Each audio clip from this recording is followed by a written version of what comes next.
Hello, welcome to SwitchedOn. Welcome to another week of eShop updates where I give you an overview of what's coming out, what's on sale, what's been patched, all on the Nintendo Switch this week. An absolutely bumper week this week as we build into September-geddon, so let's not waste any time and get on with it. A slightly unusual quick look at two games this week as they're both actually released.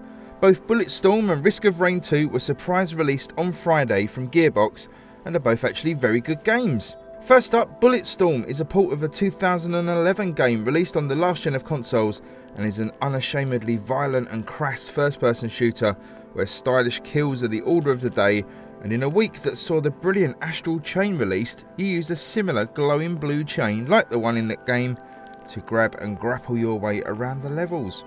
Check out my What Is video above for more gameplay on this one. Gearbox Publishing also brought us Risk of Rain 2, a follow-up to the side-scrolling indie roguelike. This sequel takes the same basic formula of the first game, where you work through procedurally generated levels, finding objectives, whilst all the while the level throws more and more enemies at you depending how long you take to beat it. The difference here is a move from 2D to 3D. Again, please check out my What Is video for more thoughts, but I'm really liking this one a lot. Okay, so let's check out some other releases this week, starting with another in Square Enix's quest to submerge the eShop in Final Fantasy games, and that is a port this time of Final Fantasy VIII. Originally released in 1999, it's not a game that is considered to be one of the very top Final Fantasy games, but nevertheless it gets a modern coat of paint with some visual and gameplay improvements. I'm not a fan of these older Final Fantasy games really, but I do hope that they can prove a success, as I'd love a full version of Final Fantasy 15 to come to the Switch one day. This one should be out at some point today for $15.99 and $19.99.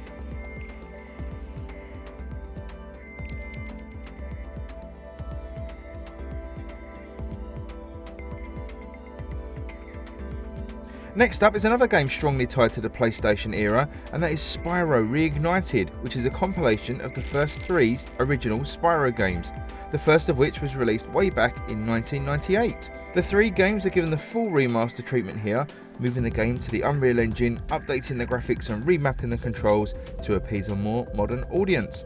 It should be noted the physical version of the game only comes with the first Spyro on the cart, meaning a mandatory 9GB download to get the full package installed, which is a bit of a shame. Oh, and one little bit of trivia here, the music in the game was composed by Stuart Copeland, who was a drummer in the British band The Police, or as they're now called, Sting. Spyro Reignited is also out sometime today for just under £35 and $40. River City Girls is a modern take on the classic side-scrolling beat-em-up River City Ransom, but this time it's the girls that take to the street to kick ass and take names after the boys have been taken prisoner. What follows is an adventure through 6 areas as you and an optional co-op partner punch and kick your way through the story, visiting shops and completing side quests. I reckon this one could be a lot of fun, and it releases on Thursday for £26.99 and $29.99.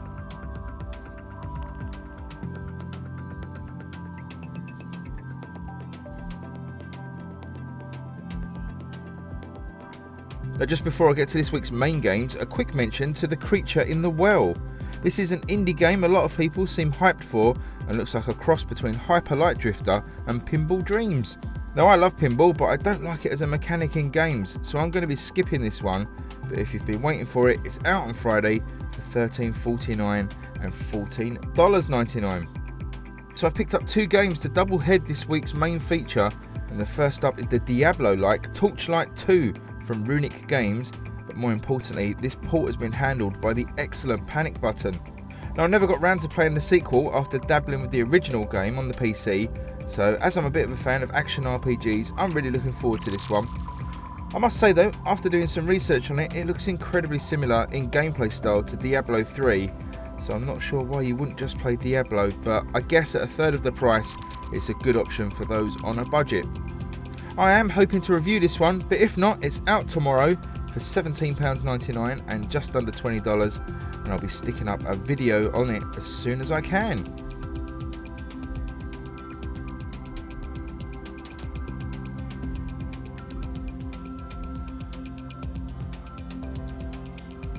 My final pick this week is NBA 2K20, and this is just purely based on the respect that this game is given on the Switch.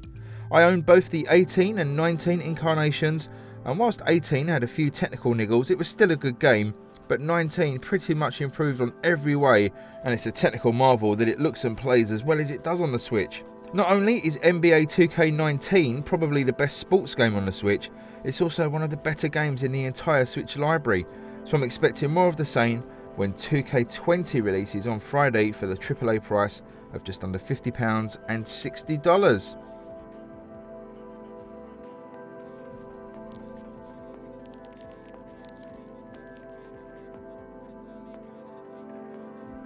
Well, that is a superb lineup of games for this week, and with the rumoured Direct hitting this week as well possibly, who knows what other surprises we may get.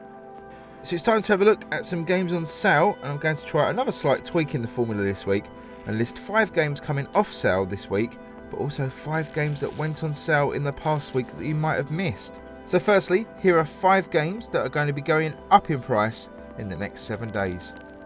And first up is Darksiders War Mastered Edition, and this is one of the better third-party ports on the Switch and is jam-packed with over-the-top hack and slash action.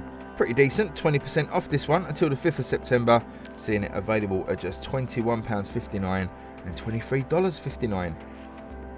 Next up is one of the top indie games on the Switch, with the second of what is now 4 games available in the series, and that is Steamworld Dig Tube.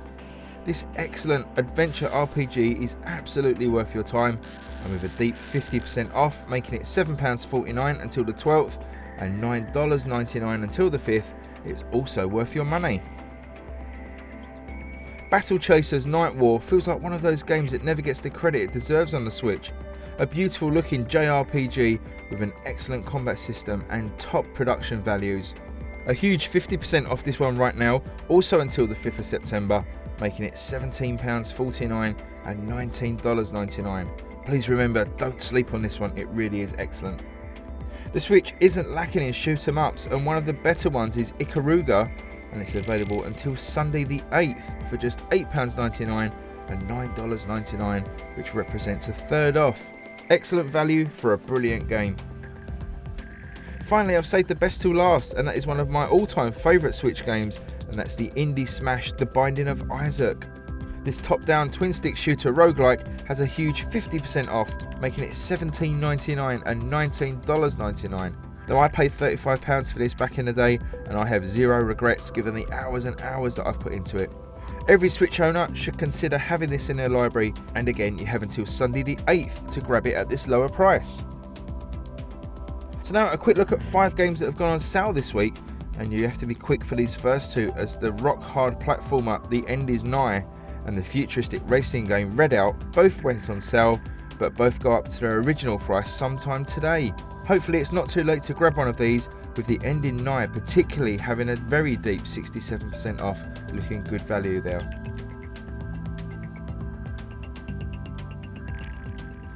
The superb indie Metroidvania Axiom Verge has a very decent 50% off until the 5th of September. Now, I found this a pretty tricky game, but if you dig this style of game, it's one of the best ones around.